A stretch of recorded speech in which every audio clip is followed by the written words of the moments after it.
I recently published a book that asked if God created the universe.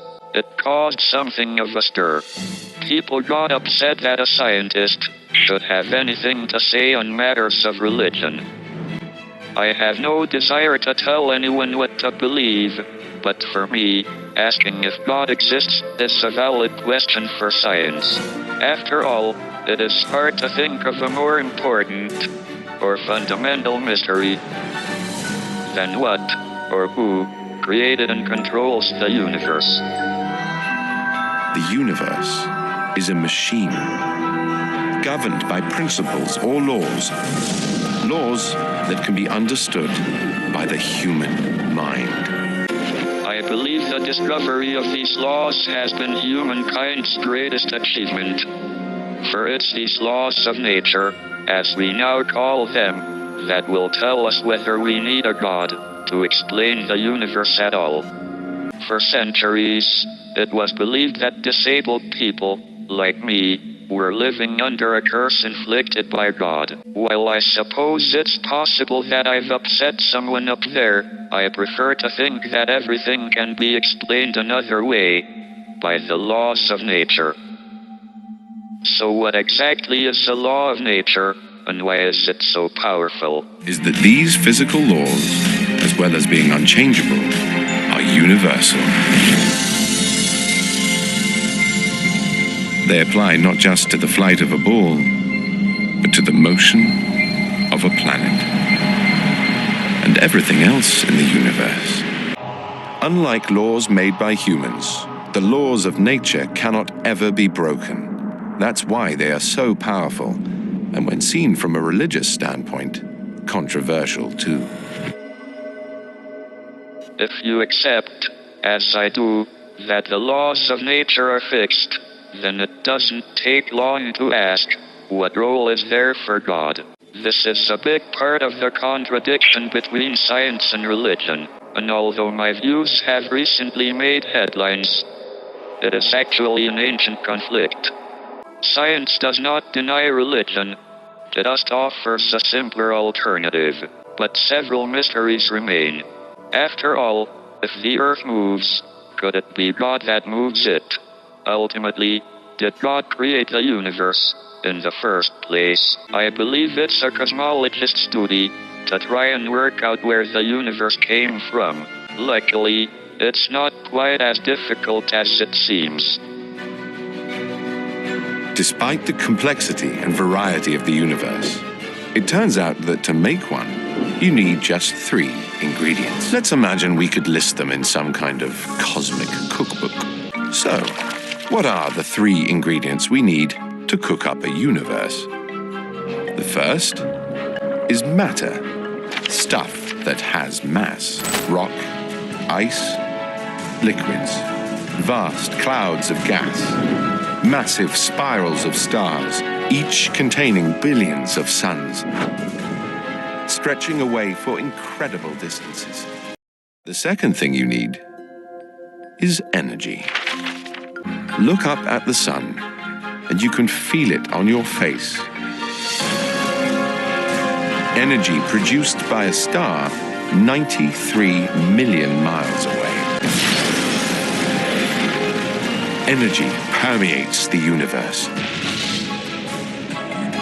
driving the processes that keep it a dynamic, endlessly changing place.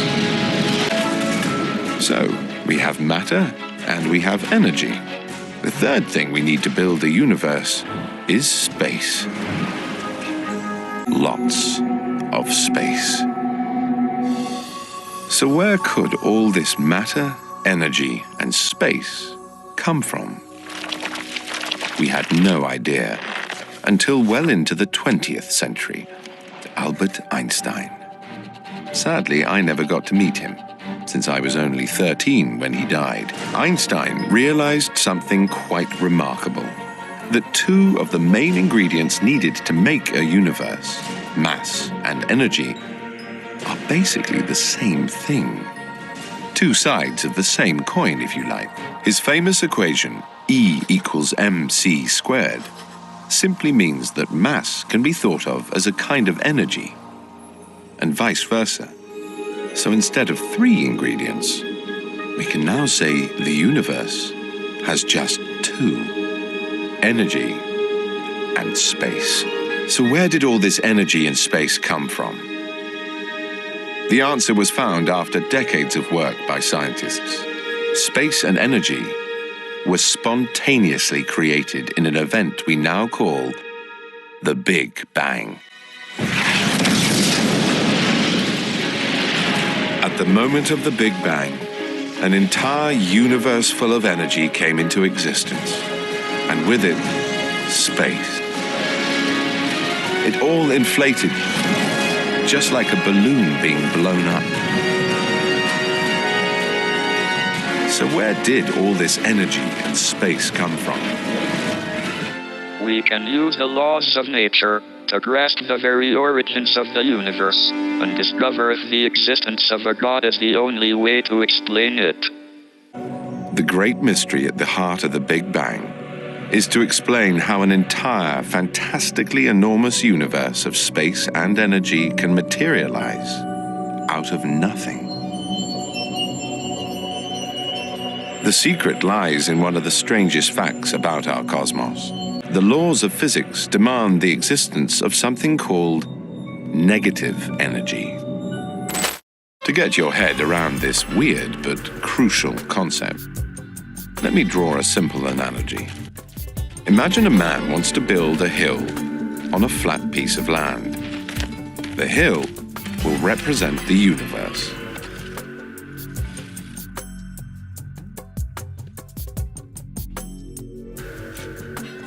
To make this hill, he digs a hole in the ground and uses that soil to build his hill. But of course, he's not just making a hill, he's also making a hole. In effect, a negative version of the hill. The stuff that was in the hole has now become the hill. So it all perfectly balances out.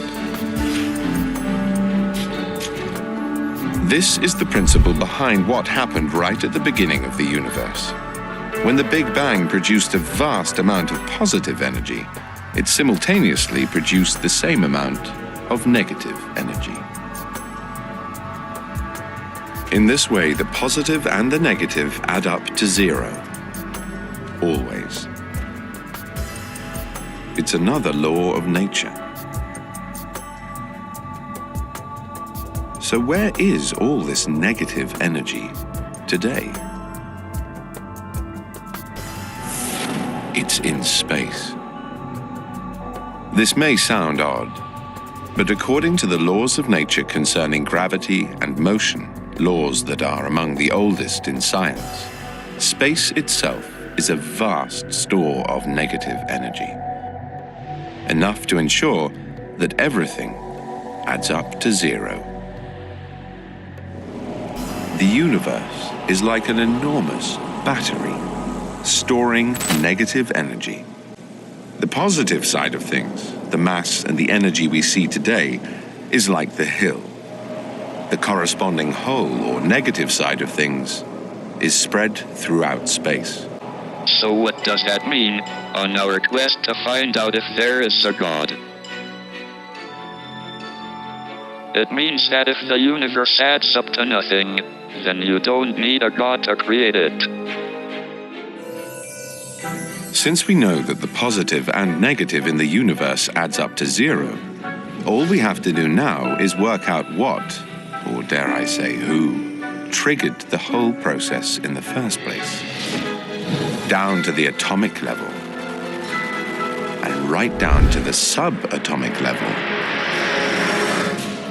And you enter a world where conjuring something out of nothing is possible, at least for a short while.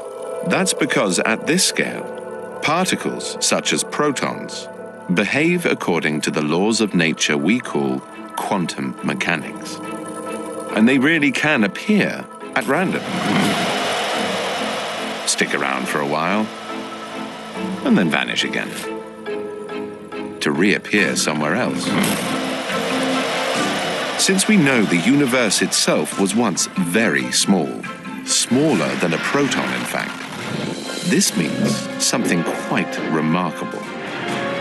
It means the universe itself, in all of its mind-boggling vastness and complexity, can simply have popped into existence without violating the known laws of nature. In a nutshell, do we need a God to set it all up so that the Big Bang could bang? I have no desire to offend anyone of faith, but I think science has a more compelling explanation than a divine creator.